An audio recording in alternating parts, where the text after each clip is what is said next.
We want the big racks. To the bag, we gon' get that. Shining like I was a ghetto bird. I don't wanna leave the ghetto first. That's all that I need. I'm Allison Langer. I'm Andrea Askowitz, and this is Writing Class Radio. You'll hear true personal stories and learn how to write your own stories. Together, we produce this podcast, which is equal parts heart and art. By heart, we mean the truth in a story. By art, we mean the craft of writing. No matter what's going on in our lives, writing class is where we tell the truth. It's where we work out our shit. There's no place in the world like writing class, and we want to bring you in. Today on our show, we bring you a story by artist and writer Corey Devon Arthur. Corey has served 25 years on a life sentence for robbery and murder and is currently housed at Otisville Correctional Institution in New York. Corey has been published here on the Writing Class Radio podcast and The Marshall Project, among others. To hear Corey's previously aired stories, listen to episode 120, My Pen Uncovers the Real Me, episode 128, My New Manifesto, and episode 143, Cutting Needless Words.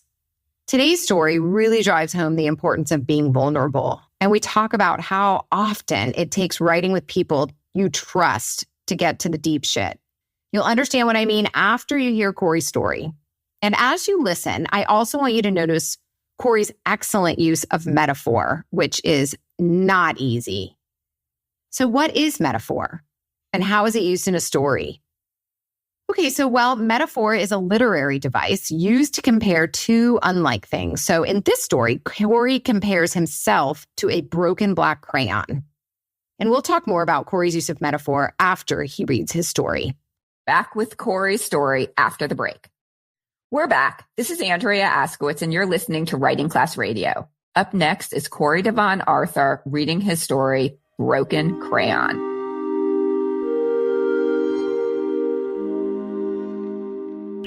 Brooklyn, 1982. In kindergarten, I began to draw. I used a dirty, no-name black crayon to scribble a big round circle on top of a crooked stick figure cross. It was a misshapen and awkward depiction of how I felt about myself. Like a dirty, broken black crayon, I was the one nobody wanted. I was raised by my great-grandma and mother. Back then, I felt more in the way than useful. Mama was always at work or just out. Grandma was up in her years. She didn't have the energy to chase after me. I played tag with the other kids at an old abandoned public school. Besides being condemned, it was crammed with crackheads engaged in all sorts of criminal activity. I watched the fiends smoke waxy white rocks. The piss and spit coated walls became my first public art gallery. I wrote as big as my child arms could stretch, Corey Devon Arthur. Get your little nasty black hands off me and go wash up. That's what Mama and Grandma used to shout at me. Unfortunately, the white soap wasn't strong enough to cleanse my childhood, nor did the soap ever make the pictures I drew on paper clean enough to hang on the refrigerator, like I've seen white parents do on TV. There weren't any men around to show me how to be a boy. It wasn't until I started socializing with other boys at school that I realized I was peeing like a girl. The other boys teased me to no end. Stop playing with your wee-wee. That's what Grandma told me. That's not what good boys do. I felt embarrassed and ashamed because I didn't know how to tell Mama and Grandma that touching myself felt good. I hid when I wanted to feel good, and I never felt like a good boy. The hood in the 90s was full of older males who sold crack. They hung around the abandoned school and showed me how to draw myself into a street savage. They became my role models, and I continued to sketch self-portraits with the only crayon I had. My artistic mind went to work. The white kids drew comics with their brand new colorful Crayola crayons. I drew crime with broken black nubs. I blended the darks of my identity in drug dens with other dangerous dark places. I drew the gutter and the alley. I drew myself as a drug dealer. I drew the fist I used to fight, the crack I came to sell, the guns I used to frighten, and the dick I used to fuck. I kept the dirty, broken black crayon at my fingertips because I love to draw. Later, I would draw my graffiti on the street corners of Brooklyn. I called my pieces wounded because the critics of society says I was sick. You were born nothing but a no-good nigga. That's what Miss Smalls, my 8th grade guidance counselor, told me. She caught me spray painting my name on the side of the school instead of sitting in science class. Society has a place where they fix broken bottom niggas like the one I drew myself to be. It's called Rikers Island. At 16, I got busted for selling crack. At Rikers, they animalized me inside of cold cages and taught my demons how to come out and cut each other up. Then they locked me in a box, solitary confinement, for becoming what they socialized me to be. I drew myself going cuckoo, snap. That's the sound I heard the second my mind broke. The sensory and social deprivation left nothing else for the demons to feed on except my mind and heart. My own demon would have consumed every morsel of my humanity had I not redrawn myself as a 15-year-old white girl named Anne Frank.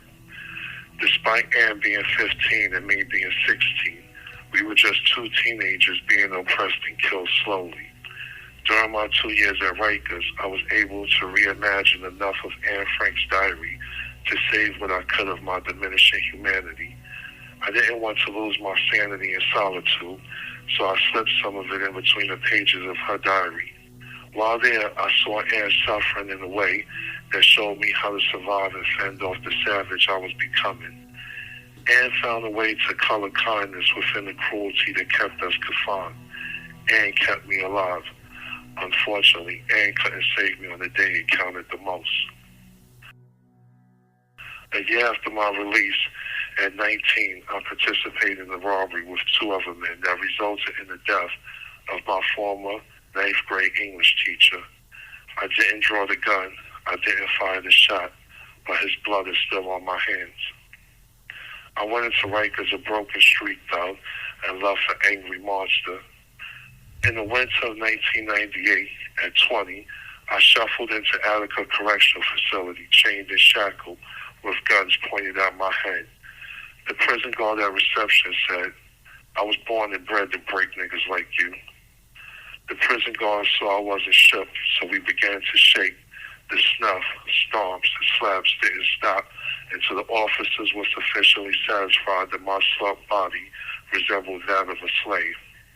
The assaults lasted 6 seconds, 6 minutes, or 6 hours. Either way, it always felt like it went on forever. When a beatdown occurred, the sense of time shifted with the breaking and dislocating of my bones. I drew myself into a still life pose so they would stop stomping me out. I sucked in my breath so I wouldn't scream. I allowed myself to exhale when I was sure by silence they had stopped. That's when I slipped into a place where tortured artists like me learned to draw sick shit. We call our style surviving the system. I immediately sharpened my crayon into a shank, securing contraband in my rectum, and engaging in a string of cuttings and stabbings that shaped the scars on the only canvas I had left, my flesh. Most folks saw a 20-something broken black crayon who had drawn his own savagery. 2 women saw something else. After 25 years inside, I wrote and published an essay about the COVID crisis in my prison. For the first time, I wasn't just a dirty, broken black crayon. I was Corey Devon Arthur, the writer and artist. Emily Noko, a professional journalist and founder of Empowerment Avenue, saw the writer. Emily recruited me to squeeze on free society by writing about life inside the joint. Allie Langer, the dopest white girl on earth, found me through Emily. Allie's a podcast producer, activist, and all-around pro. Allie loves to say fuck, but assures me that fucking is something we are never going to do. I told her I've been handling my own dirty black crayon long enough to please myself, despite my grandma's scorn. Allie's my homegirl. Allie uses her superpowers to get at the bag. Being a beautiful, nosy, persistent taskmaster is how she penetrated my truth with her Jedi mind fuck tricks. She took me to a place of vulnerability that no one has ever taken me to before. The dopest white girl on earth shared her pain with me so we could heal together. She stared at me the entire time while I told her what happened the night my 9th grade English teacher was murdered. Together, she and I sketched out the worst thing I had ever done. It was the hardest thing I wrote. That was the first and only time I have ever been truly penetrated by a woman. She slid inside me slowly and deeply. She showed me how beauty could be drawn by a dirty black broken crayon. It's likely I'll never receive the forgiveness I crave. I know how people see me, but I'm hungry to make meaning out of destruction. It's been 2 years since I began writing with Ali. Since then, I've been published over a dozen times. I have redrawn myself as an artist, a feminist, and an activist for restorative justice. I launched a one-man art exhibition in a gallery in Brooklyn. Hundreds of people, including my mom and some formerly incarcerated people, crowded into a room to see my work, read my stories, and meet the people who believe in me. Unlike the abandoned school I played in as a kid, the gallery walls are clean, respected spaces of positivity. I didn't just use my dirty, broken crayon to draw the people who inspired me. I redrew myself.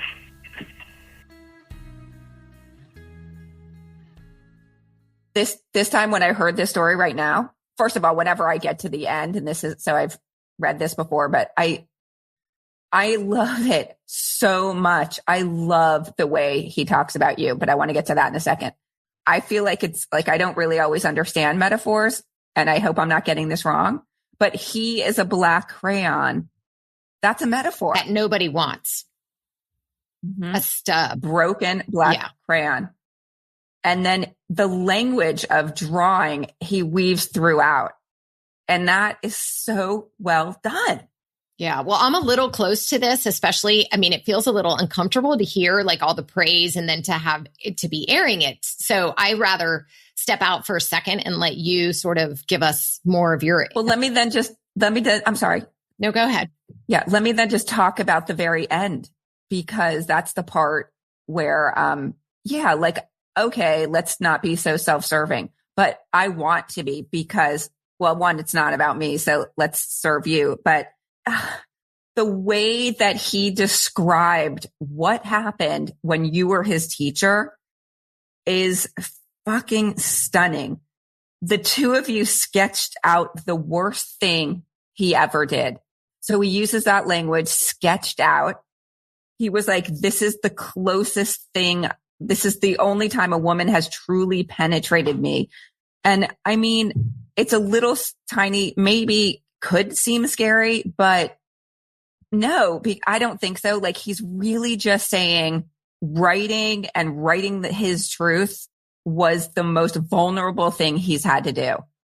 And he appreciates you for putting him through that. And also because you did it with him. And I know that this is the Writing Class Radio way.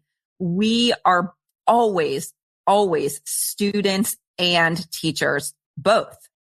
And I know that there's a lot of teachers who are like, or students who are like, why am I paying you money to hear your story? But because this is why, because everybody in the writing room has to be vulnerable for the truth to come out for everybody.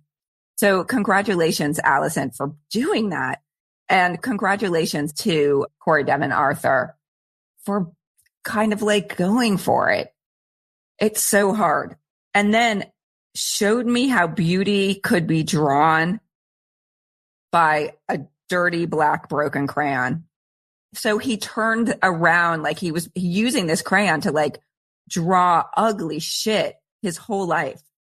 And at the very end, there's change in this narrator. There's change in his perspective. And he wrote, I redrew myself.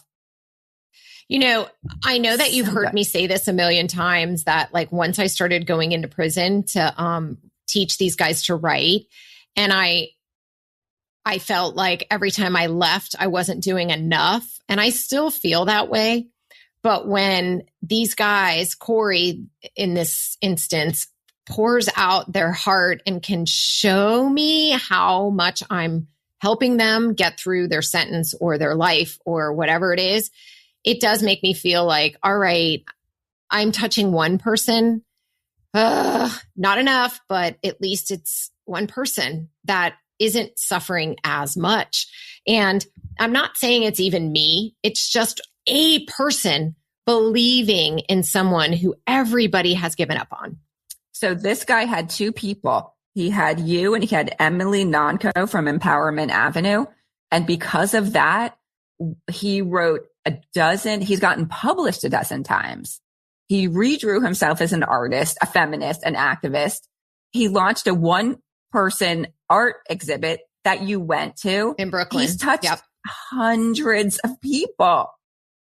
So I get what you're saying. I struggle with it too. Like, are we doing enough? Because we're just like sitting here navel gazing and then teaching other people how to navel gaze. But if they can navel gaze this hard, it's so important.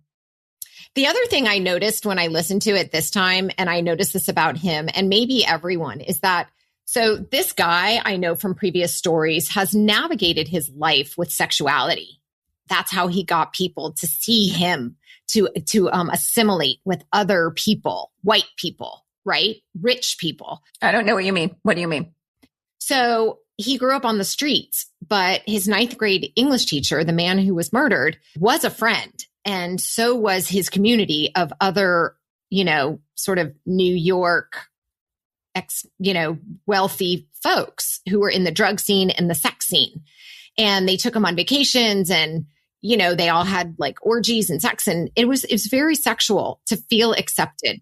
Yeah. Oh, so wait, did he have sex with, was he like involved in sexual stuff with this 9th grade English teacher or? Well, I don't know that part. Yeah, no, I think there was other people in the group. So there were a lot of drugs and sex going on. So, but what I noticed between us is that, of course, there's a man in prison for 25 years and here's this woman paying attention to him. So it started sort of as like, oh, what's this woman want? And I just put like, okay, the kibosh on that completely. Listen, I'm not in for this. That's not what's going to happen here. We're going to develop a friendship if that's what happens.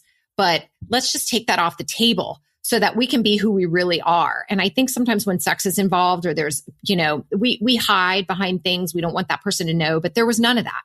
So he could be 100% vulnerable. And so could I, because I wasn't trying to I didn't have an agenda and neither did he. So I think just that point that he mentioned, there's a reason why that's in there. And that's the case in our writing classes and when people start writing, because you get to know somebody in a deeply vulnerable way that has nothing to do with being naked. So I like how he described the vulnerability of the writing connection that he had with you in a way that was very sexual. Even though you told him right from the start, fucking was not going to happen and he accepted that. But right. Okay. So I get what you're saying. Our narrator experiences the world in a very sexual way and has from being even a little kid. The part where his grandmother told him to stop touching his wee-wee, that just was heartbreaking to me. And then he actually had a callback about that. Wait, let me see. I noticed it. Where was it? There was definitely a callback to his grandmother, despite my grandmother. There was something came up later in the story. And I was like, oh, well done. I don't know where it is because I was too hung up in a great way on all of his language that was about coloring and drawing. He talked about drawing in a metaphorical way, but he actually also drew. Like he did draw on the schoolyard walls. Like he was a real artist throughout also. And still is. Yeah. Yeah. What about the Anne Frank moment? So I've seen a lot, did you ever read or watch, it's called Freedom Writers, WRITERS. And she gets this whole group of low income kids to really bond with this book. And so it was with the Diary of Anne Frank. Mm-hmm. And there's something about her survival or her struggle that seems to resonate with many people, but especially with people who are discriminated against. And so I just thought that he bonded to somebody who was like we do in stories. When we hear a story, we connect. And so he connected with her. He turned himself into her. Again, another metaphor. Like he became Anne Frank. I thought that was really cool for like a big tough guy to call himself Anne Frank. That was like such a heart like opening moment for me. I just love that. Oh, and what about the part where he is talking about the crime? I didn't draw the gun. Again, but his blood is still on my hands. Full responsibility. That makes me love this narrator. And then when he was getting like pummeled to shit in prison, he drew himself into a still life. God, that was good. Yeah. Yeah. The more that we can't hate them. That's exactly the whole reason that we are storytelling advocates. Yeah. I want to just bring this up because I'm sure there are people listening that are like, this guy murdered somebody. And we have told this guy, as mentioned in the beginning, he has told other stories on this podcast. So I think it would be beneficial for people to listen to those because I feel like the more we get to understand and know somebody through their stories, it's hard because there are tons of people out there that feel that he should fry and just be there for the rest of his life. I'm not one of them because I do feel that people can change. And I just feel like anybody who's listening to this that has that opinion, that's okay. But just maybe try to understand. She likes the pain I eat down. I don't get jaded. I work too hard. I wanna be famous. I never let my guard down. I think what had happened was I thought it'd bring us happiness. Thank you, Corey, for sharing your story with us. And thank you guys for listening. To read more Corey or to listen to more Corey, don't forget to listen to his previous episodes and check our show notes for links. Our show notes include the entire transcript. So like if you are hearing impaired or if you just, you want to geek out and be like a super fan, you can go to writingclassradio.com and go to the blog show notes, and everything that is spoken on the podcast is there in writing with links. So like links to the other episodes that Corey's been on and links to anything that we mentioned. Just wanted to make that clear. Writing Class Radio is hosted by me, Allison Langer. And me, Andrea Askowitz. Audio production by Matt Cundill, Evan Surminski, Chloe Emond-Lane, and Aiden Glassey at the Sound Off Media Company. Theme music is by Marnino Toussaint. There's more writing class on our website, writingclassradio.com, including stories we study, editing resources, video classes, writing retreats, and live online classes. Join our community by following us on Patreon. And if you want to write every week with us, you can join our First Draft weekly writers group. You have the option to join me on Tuesdays, 12 to 1 Eastern Time, or Eduardo Wink on Thursdays, 8 to 9 p.m. Eastern Time. You'll write to a prompt and share what you wrote. If you're a business owner, entrepreneur, community activist, a group that needs healing, and want to help your team write better, we can help. Check out all the classes we offer on our website, writingclassradio.com. A new episode will drop every other Wednesday. Join the community that comes together for instruction, an excuse to write, and most importantly, the support from other writers. A new episode will drop every other Wednesday. There's no better way to understand ourselves and each other than by writing and sharing our stories. Everyone has a story. What's yours? Big Rex to the bag, we gon' get that. Shining like I was a ghetto bird. I don't wanna leave the ghetto first. It's all that I need. Produced and distributed by the Sound Off Media Company.